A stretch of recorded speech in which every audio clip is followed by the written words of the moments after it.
बताओ इनके नजर में औरत लोग नारी है, मनई लोग नहरा है, तो जो बीच वाले हैं नन्हे का हुआ सब टुल्लू हैं। अगर जेकरे लड़का हो जाए ये धर्मेंद्र भैया, ई 6 नंबर वालन के खाली पता हो जाए कि धर्मेंद्र भैया के लड़का पैदा भयल हो, इन्होंने गजब का रूप बनावे पप्पू भाई। तो तुम बनावा वैसे हमके 6 नंबर समझेगा। हाँ तो हम 6 नंबर बना बन जा भैया। कहो बाबू तोरो मन हो। हाँ नकली बन जा, अगले जन्म में भगवान पता नहीं का करी। का धर्मेंद्र भाई तोरो मन हो? सबक मन हो तो बन जा। सबक मन हो तो आप लोग भगवान है हमार। हाँ हाँ आगे है घुमा के वो हम नहीं लेंगे। रज के वर्ष डोल क्या हुआ पिछले जन्म में लड़का रहा लगा तो जानकारी पूरा है। उन्होंने के खाली मालूम चल जाए कि धर्मेंद्र भैया के यहाँ लड़की पैदा भइल बा, उन्होंने कहीं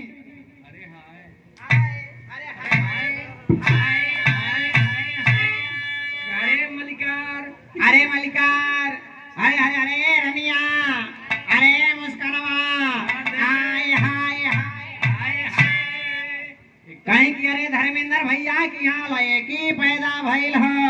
जाला धर्मेंद्र बेदपुर वाले आ गए। जब रनिया निकले वहां से दूसरे कमरा में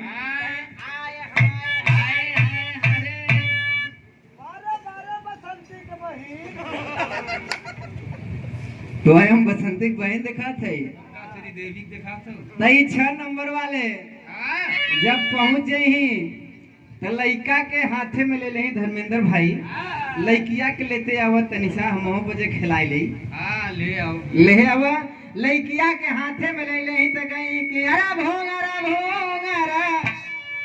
ये देखा 6 नंबर वाले गावले अरे भोंगरा मार रे होलिया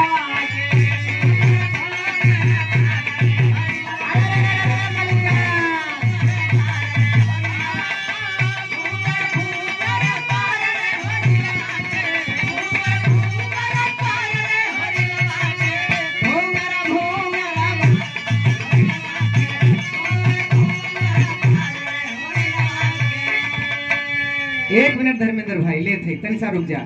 और ने पहुंचे ही तो देखी कि अगर लड़की के बाप अगर कुछ पैसा कौड़ी देत हो कि ना, अगर मलकिन ज्यादा पैसा देत है तो उन्हें 6 नंबर वाले मलकिन कोरी हो जाए।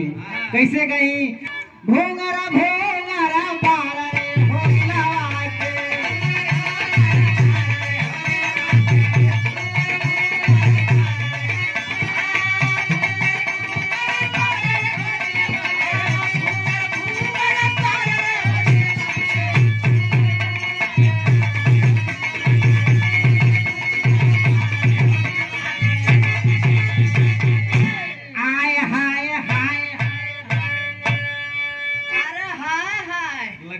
कोई थान मिले। पहला लाइन गावेले